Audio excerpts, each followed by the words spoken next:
Good morning friends, welcome to banking study YouTube channel. आप सबका स्वागत है हमारे यूट्यूब चैनल पर। फ्रेंड्स, आज है 15 जून, ठीक है, और मंडे का डे है। फ्रेंड्स, आ गए हम हमारे एडिटोरियल सेशन लेके, जो डेली बेसिस पे सुबह 6 बजे रहता है। आई होप आप सभी लोग अच्छे होंगे और अच्छे से आप सभी की स्टडीज चल रही होगी, ठीक है।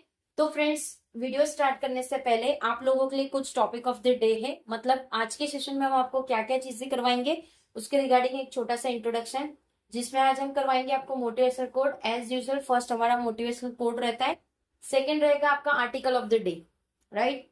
सेकंड रहेगा आपका आर्टिकल ऑफ द डे। चलते हैं मोटिवेशनल कोड के पास। क्या है आज का हमारा मोटिवेशनल कोड? जो सपना आंखों की नींद उड़ा दे, जो सपना आपकी आंखों की नींद उड़ा दे वही काम का है, वही चीज काम की है, बाकी तो बस नाम का है, राइट। जैसे अगर आपको टेंशन है कि यस मेरा पेपर क्लियर होगा या पेपर क्लियर नहीं होगा, ठीक है, तो वो सिर्फ एक नाम की बात है, वो नाम की बात नहीं, वो आपका सपना है जो नींद उड़ा दे, ठीक है। बाकी आप फिजूल की चीजें लेकर अपनी नींद उड़ाओगे तो वो कोई मतलब नहीं है, वो सिर्फ नाम का है, राइट, ठीक है। आई होप मोटिवेशनल कोड पूरा समझ आया होगा। आर्टिकल ऑफ द डे क्या कहना है? एमिड राइजिंग इन्फ्लेशन, मतलब इन्फ्लेशन बढ़ रहा है, विजिलेंट होल्ड द की। और जो विजिलेंट है, हमारी जो इकोनॉमिक है, हमारी जो आरबीआई है, हमारी जो गवर्नमेंट है, उन्होंने कुछ चीजें होल्ड की है। तो ये पूरा आर्टिकल रीड करके बताएंगे क्या है आर्टिकल में, राइट। ओके, चलिए, क्या है? Amid rising inflation, vigilance hold the key, title था। स्टार्ट करेंगे article. In recent week there has been much concern over the direction of inflation in the economy and the implication for monetary policy। एक recent week की बात है, वहां पे बहुत सारे कंसर्न है, जो डायरेक्शन है इन्फ्लेशन का, जो इकोनॉमिक और जो इम्प्लीफिकेशन है मॉनेटरी पॉलिसी का। Last week when the monetary policy committee kept interest rate unchanged, जब लास्ट वीक की बात है, जो मॉनेटरी पॉलिसी की जो कमिटी है वो इंटरेस्ट रेट अनचेंज करता है। The RBI expects inflation at 5.1% for the year, जिसमें आरबीआई पेक करता है ये इन्फ्लेशन 5.1% पूरे साल के लिए, up from its earlier assessment of 4.6%, जिसमें पूरे साल का जो असेसमेंट होता है 4.6% का फॉर द फर्स्ट क्वार्टर, ये फर्स्ट क्वार्टर के लिए था।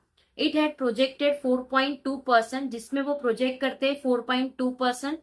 The latest data from the national statistic office shows that, जो भी लेटेस्ट डेटा है नेशनल स्टेटिस्टिक ऑफिस बता रहा है, that while retail inflation is slightly upward, जिसमें रिटेल इन्फ्लेशन जो होगा वो स्लाइटली अपवर्ड है टू 3.93% इन मई, जो कि वो मई में था, फ्रॉम 3.4% इन अप्रैल, अप्रैल में था 3.4% अप्रैल में था। It was marginally lower than acceptation, वो मार्जिनली लोअर है एक्सेप्टेशन के लिए। This also put inflation in the quarter, ये चीज इन्फ्लेशन में भी आ रहा है जो कि क्वार्टर है, सो फार एट 3.7%, जो कि वो 3.7% है, slightly lower than the central bank acceptation, जो कि वो लोअर है सेंट्रल बैंक के एक्सेप्टेशन से। फूड इन्फ्लेशन रोज टू 4.78%, जिसमें फूड इन्फ्लेशन जो है वो 4.78% है, up from 4.2% the month before, और जो कि वो 4.2% था उसके मंथ के पहले।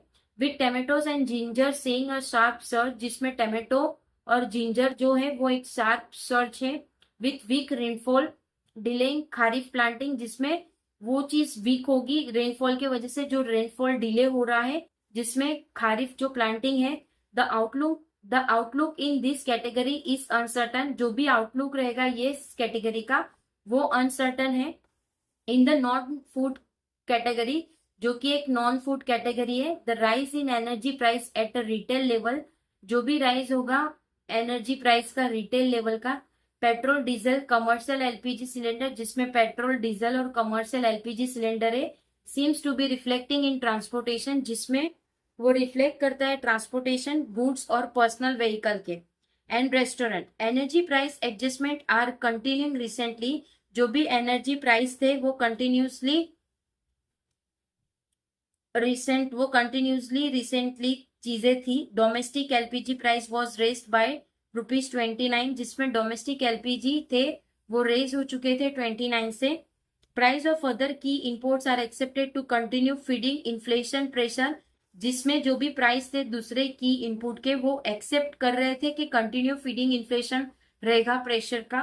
While supply chain and energy distribution pose upside risk, जिसमें सप्लाई चेन और जो भी एनर्जी डिस्ट्रप्शन था वो एक रिस्क के तौर पे है। Household inflation expectation are also forming up, जो भी हाउस होल्ड इन्फ्लेशन थे वो भी अब बढ़ चुके हैं विथ 3 मंथ, जो कि 3 मंथ से, एंड 1 ईयर अहेड एक्सेप्टेशन, जो कि 1 साल से पहले का जो एक्सेप्टेशन था वो राइजिंग बाय 80 बेस पॉइंट, जिसमें वो राइज हो चुके हैं 80 बेस पॉइंट से एंड 50 बेस पॉइंट रिस्पेक्टिवली, और 50 बेस पॉइंट रिस्पेक्टिवली। ठीक है, the global government continue to be in flux, जो भी ग्लोबल गवर्नमेंट है वो कंटिन्यू रहेगा ये फ्लक्स में। ऑन थर्सडे की बात करें तो the European central bank raise interest rate by 25 base point, जिसमें यूरोप सेंट्रल बैंक है वो रेज हो चुके हैं 25 बेस पॉइंट से, और amid concern that the energy stock is being to spill over into the large economy, जो कि वो स्पिल हो चुके थे लार्ज इकोनॉमिक में। अदर सेंट्रल बैंक, जो भी दूसरे सेंट्रल बैंक है, the US federal reserve and bank of England, जो भी यूएस फेडरल है और जो भी बैंक ऑफ इंग्लैंड है, are scheduled to hold meeting next week, उन्होंने मीटिंग रखी है नेक्स्ट वीक में। इन द यूएसए की बात करें तो consumer price rose at an annual rate of 4.2%, जिसमें कंज्यूमर प्राइस जो है वो एक एनुअल रेट पे था 4.2% से, जो कि कॉम्प्लिकेटेड मैटर था for the new Fed chair, जो कि एक नया फिट चेयर था। The MPC next meeting will be in August, जो भी एमपीसी की नेक्स्ट मीटिंग रहेगा वो अगस्त में रहेगा। बाय देन उसके बाद there will be probably be some indication of the flows, वहां पे कुछ इंडिकेशन होंगे फ्लोज के, being mopped up through the FCNR route, जो कि वो एक एफसीएनआर रूट रहेगा। Another month of price data will also be available, जो भी प्राइस डेटा रहेगा वो भी अवेलेबल रहेगा। And there will be some clarity over the underlying growth, वहां पे कुछ क्लियरिटी होगी, जो भी अंडरलाइन ग्रोथ रहेगा वो मोमेंटम रहेगा। This will save the MPC decision, जिसमें वो सेव रहेगा एमपीसी डिसीजन। ठीक है, तो फ्रेंड्स ये पूरा आर्टिकल था, पूरा आर्टिकल हमने रीड कर दिया और पूरा आप लोगों को समझा दिया है कि किस तरह से इन्फ्लेशन बढ़ रहा है और आने वाले दिनों में सारी चीजों का प्राइस भी बढ़ जाएगा। ठीक है, तो हाउस होल्ड हो गया या हमारा पेट्रोल डीजल हो गया, सारा चीज, या एलपीजी हो गया, सीएनजी हो गया, सारे चीजों का प्राइस बढ़ने वाला है। ऑलरेडी 3 बार 4 बार तो बढ़ चुका है। ठीक है, सो ये सारी चीजों से प्राइस भी बढ़ेगा, तो नुकसान सभी पर्सन्स का ही है, हम जैसे इंसान का ही है। ठीक है, सो आई होप पूरा आर्टिकल आप लोगों को समझ आ गया होगा। अगर कहीं पे कोई डाउट है या आपके कोई सजेशन है या कोई नीड है या कोई कंप्लेन है तो प्लीज कमेंट बॉक्स में कमेंट कर दीजिएगा।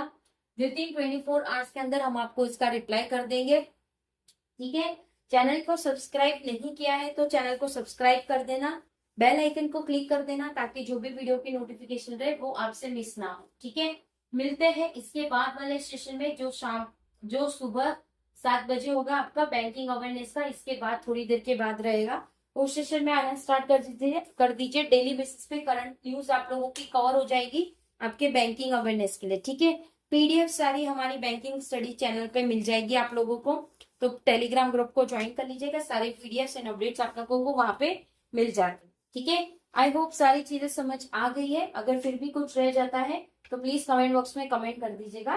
विद इन 24 आवर्स के अंदर रिप्लाई आप लोगों को मिल जाएगा। ठीक है, चलिए सेशन को एंड करते हैं, मिलते हैं 7 बजे। तब तक अपना ख्याल रखिए। जय हिंद, जय Bharat and thank you friends.